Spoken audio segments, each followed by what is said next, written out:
Hi, this is John, And this is Jer from Monster Truck, and you're on BackstageAxxess.com. where the real show begins.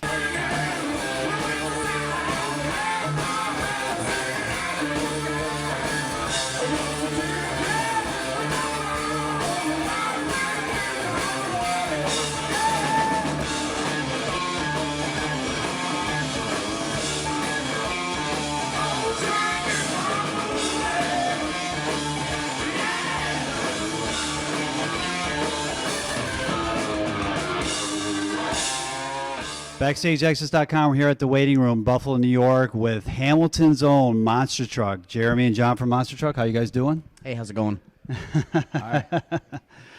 These guys just got here from Connecticut. Just pulled in, and we grabbed them for an interview. They're going to be doing a really cool show tonight at the waiting room, and these guys have a great new CD. Furosity it just came out, and I want to know.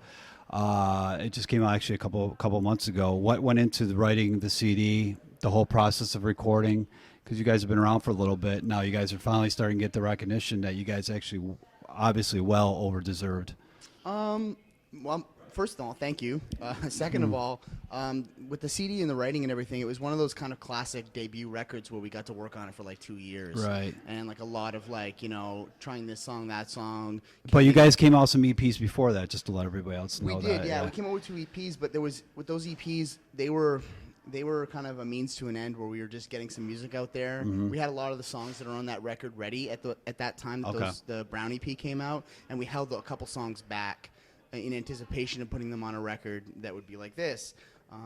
So it was really like a process of like kind of getting the songs prepared over like 2 or 3 years, playing them live, getting them show ready, feeling them out and seeing what works and what doesn't, and then getting the chance to, which ended up being recording it twice, and really going through every single part, every single song, every single moment, and making sure that it all came together the way we wanted it to. Everybody out here should really pick the CD up. I think it's probably one of the more underrated debuts of the year. And when I first actually heard and saw you guys, being from Canada, I actually went to see Deep Purple last year when you guys played Hamilton Place, and Monster Truck opened up for Deep Purple. And if you're like, what's this band sound like? Well, you know what? I hate to throw Deep Purple in there, but if there's anybody I would think of, the first band that would come to mind would be Deep Purple. You guys are kind of almost like a clone of that band. Well, I'm fine with it. But I mean, part of it. Talking about that show, and I think you guys did some dates with Deep Purple, the Canadian run, right? And yeah. How was it playing with those guys? And tell us maybe like getting some advice from them or whatnot. We got a bit of that, a little bit of like anecdotal kind of happenings and kind of their experiences and whatnot when we could. Also, just kind of like glad that we only found out about it a week in advance, so we didn't have to stew about it for a long time. Because it was really like a heavy load to think about the fact that we would be opening for a band of that level, especially a band like you said that's influenced our group so much. Yeah. In fact, I didn't even really know much about the rock organ aspect until. I talked to John about starting the group, and I was like, hey, we should start this band. And first thing he said to me was, we need a rock organ. And I didn't even know what that meant at the time. And I knew Deep Purple, and I loved Deep Purple, but I don't think I understood what was happening with the whole Hammond organ going into the guitar amp and everything. And he kind of knew right away that it was going to be something that would be really cool and something that we would need. And then, of course, like the first practice we had, and I saw how it was working with the guitar and how it was almost kind of being the rhythm guitar. Yeah. So that when I went off and did a solo, you're going to have all this bolstered, tone underneath, kind of keeping the groove going. So, just amazing on all fronts, and just really like eye-opening and humbling it all at the same time. Well, I just mentioned about finally getting the recognition you guys deserve. You guys won the 2013 Juno Award for Breakthrough Artists. I mean, yeah, you guys have been around for a little bit, and I don't want to say their age is a little bit over 30 years old. You guys are in the band, and we're not scared. But like I was saying, that the recognition is finally coming your way. How are you guys taking it? Are you guys saying, thank God, or are you guys saying, you know what, F you guys, this should have been a long time ago, It depends on what kind of mood I'm in. And for the majority of the time, it is really a feeling of like we're not even where we want to be yet. and we still have a lot more to go, a lot more to prove, a lot more to work to do. And I think that's the best way to look at it, is just how, there's a lot of unfinished business, and we still have a lot to do to prove ourselves as a lot of bands can come and go with one record. So I don't feel like we have any kind of hold or we don't have any kind of staying power until we prove that we do. Right. And any band can seem like they're on the verge of greatness or whatever, but until you're actually done it and been there and played those shows and done those tours and been around and released those 3 records or 4 records or whatever, it's really doesn't hold much water for me. Yeah. I don't know, John, how do you feel about that? I think it's okay. All recognition is nice.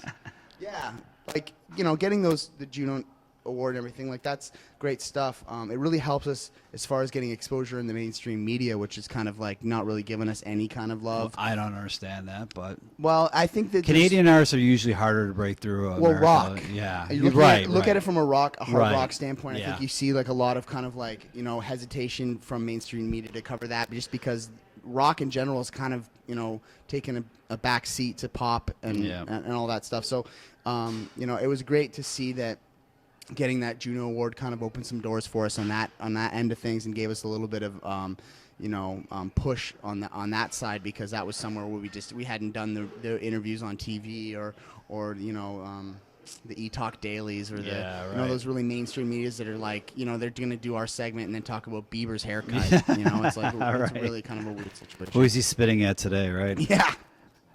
I know you guys don't want to say he's Canadian, so you guys can just say whatever. It makes no difference to us, man. One of the biggest festivals going, obviously, is the Download Festival, and I was very impressed to see that you guys actually played that. So we're talking about getting out there. I mean, what better way to do it than the Download Festival? And how did the fans out there take to you guys? Very well.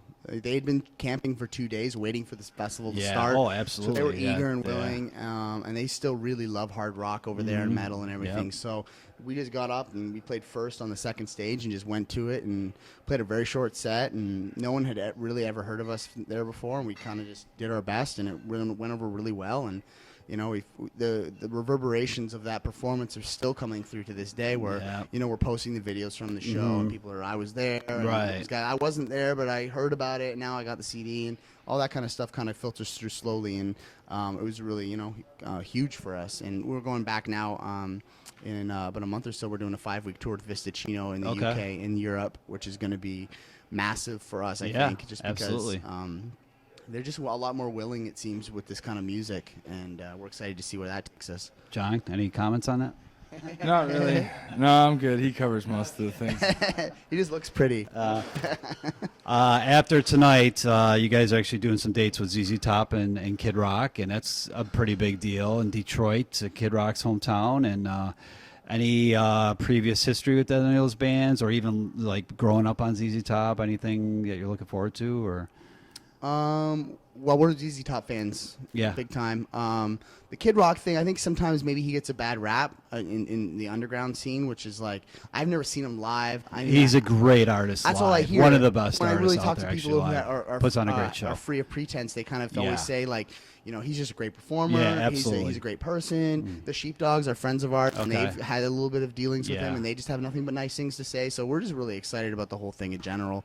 I'm really excited to see ZZ Top for the first time ever, or from Canada, ZZ Top, which no one ever says.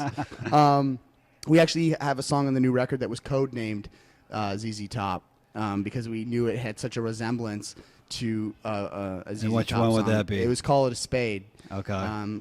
It just had that groove to it that you really felt like one of their songs, but we were very aware of that, and people say it to us like we didn't know, like we didn't notice. They're like, that one song really sounds like ZZ Top. It's like, yeah, it does. Yeah, it does. Right. And we try and put our own spin on it. We added some things in there that wouldn't be typical of a ZZ Top song, and we try and make it our own, and at the same time honor the bands that we think deserve honoring.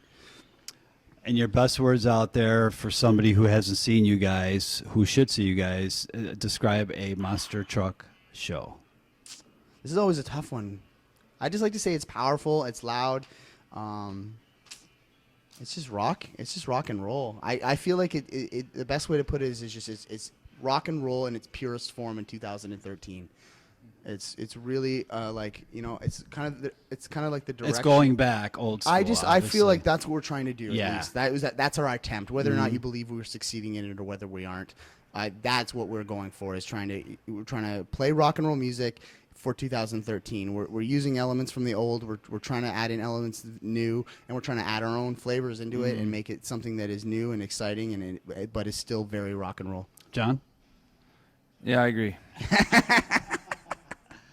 I was actually given this information, and maybe it's still current, but do you still have the red toolbox on stage?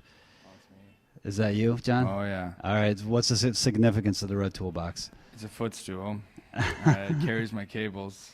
I used it at a band practice, like our first one. I put my foot up on it. It was really comfortable. So there you sticks go. around, man. All right. There's more to that story, though, that's great, is that he had it and he felt good, and you know, it looked good and felt good, and he said, well, what am I going to do when we play live?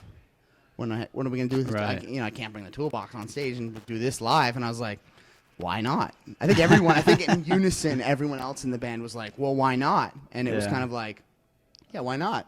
And so now that's how it is. It's just always on stage. And when we play shows overseas and we don't bring it, people ask, where's the red toolbox? So now there is significance to it. Okay. Well, it became a thing like I kind of expected it to. And now it's kind of like we need to like make sure we get it to Europe, to keep it alive. So we'll see how that goes. Has its own seat on the plane. Toolbox. Yeah. Going for the rest of this year, I know you said you have a month dates going over to Europe, but beyond that, tell the fans out there what's going to be happening with Monster Truck. What is going to be happening? We're thinking about doing a headline tour at the end of the year in Canada. Okay.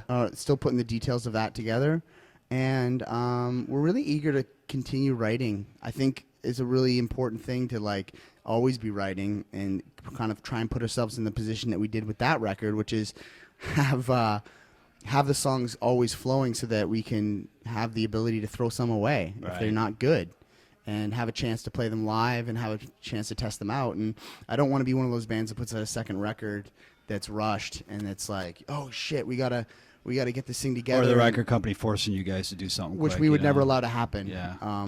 But on top of that, I think it's important to be playing them live. Absolutely. We got to find the time to do that. I mean, right now we're really busy with touring and everything, but it's something I think that is a mistake that happens to a lot of artists, and it's happened to friends of mine, and you've seen it. I mean, everyone's seen it happen, and it's something that I would love to avoid by getting on it now. So that would be the other part of the plan. Would be let's get back to the jam space. John?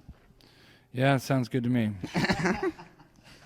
All right. Well, check out Monster Truck Furiosity.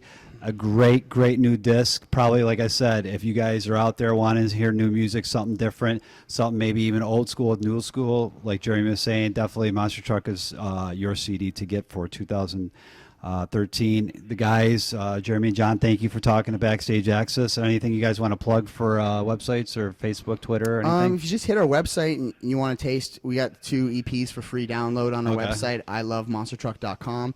And, there's lots of good merch there. You can get the vinyl version of that. Right. Everything else, yeah. Check it out, what he said, and check out BackstageAxxess.com. Thanks for taking the time, guys.